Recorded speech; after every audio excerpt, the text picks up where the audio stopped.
ចាល្អណាស់អញ្ចឹងចាបបពួកយើងគឺមានចំនួន7អញ្ចឹងអ្នកគ្រូសរសេរលេខ7បូកនឹងចាអញ្ចឹងចានេះមានប៉ុន្មានកូនចាគឺមានតែមួយទេអញ្ចឹងគឺបូកនឹង1 7បូក1ស្មើ8ចាសូមម្ដងទៀត7បូក1ស្មើ8អញ្ចឹងបែបនេះគេហៅថាប្រមាណវិធីបូកជួរដេកហើយបែបនេះគឺប្រមាណវិធីបូកជួរចូលឈរតើចូលដល់រូបភាពបន្តអញ្ចឹងកុំរាប់រូបភាពដូចគ្នាតើឥឡូវរាប់អណ្ដើកនឹងមើលមានប៉ុន្មាន1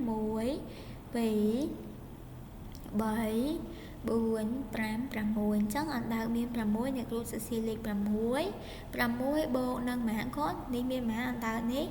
ចាល្អណាស់គឺមាន2អញ្ចឹងអ្នកគ្រូសរសេរលេខ2 6បូកថែម2ស្មើនឹង8ដងទៀត6បូក2ស្មើ8តបន្តទៀតចាអញ្ចឹងពិធីបូកនៅតំពោបន្តទៀតក៏កូនត្រូវធ្វើដូចគ្នាដែរគឺរាប់រូបភាពដូចគ្នាអញ្ចឹងរូបកង្កែបនេះមានចំនួនប៉ុន្មានកូនរាប់មើលឥឡូវកូនរាប់មើលរាប់ឲ្យអ្នកគ្រូចាល្អណាស់គឺមាន5អញ្ចឹងអ្នកគ្រូសរសេរលេខ5បូកនឹងប៉ុន្មានកូននេះកង្កែបដែលលោនេះមានចំនួនប៉ុន្មានកូនមានប៉ុន្មាន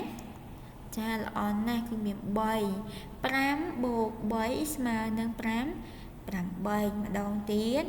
5បូក3ស្មើ8តោះជួយដល់រូបភាពបន្តទៀតគឺរូបអង្កត់អញ្ចឹងអ្នកគ្រូចង់ឲ្យកូនរាប់ចំណុច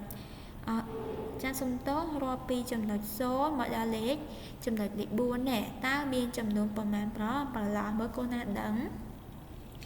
ចាល្អណាស់គឺមាន4ប្រឡោះឥឡូវនេះគ្រូរាប់ឲ្យកូនមើល1 2 3 4ចាអញ្ចឹងគឺមាន4អញ្ចឹងអ្នកគ្រូសរសេរលេខ4បូកនឹងប៉ុន្មានទៀតកូនអញ្ចឹងពីលេខ4មកដល់លេខ8នេះមានប៉ុន្មានទៀតមានប៉ុន្មានកូនគិតមើលរាប់ខ្លួនឯងមើលចាគឺមាន4អញ្ចឹងអ្នកគ្រូសរសេរលេខ4ទៀតអញ្ចឹង4បូកនឹង4គឺស្មើនឹង8ឥឡូវទាំងអស់គ្នាមកធ្វើលំហាត់អនុវត្តរបស់ពួកយើងអញ្ចឹងកូនធ្វើការរាប់រូបភាពដូចនៅក្នុងមេរៀនដូចគ្នាអញ្ចឹងកូនរាប់រូបភាព តើវាមានចំនួនប៉ុន្មានរួចកូនមកបំពេញក្នុងប្រអប់ឬកូនធ្វើការបូកលេខដោយអ្នកគ្រូបង្ហាញកូននៅមេរៀនអញ្ចឹងណាអញ្ចឹងអ្នកគ្រូសង្ឃឹមថាកូនទាំងអស់គ្នាប្រកាសជាអាចធ្វើលំហាត់នេះបានយ៉ាងត្រឹមត្រូវទាំងអស់គ្នាអញ្ចឹងសម្រាប់ថ្ងៃនេះមុខវិជ្ជាគណិតវិទ្យារបស់អ្នកគ្រូគឺមានតែប៉ុណ្្នឹងទេ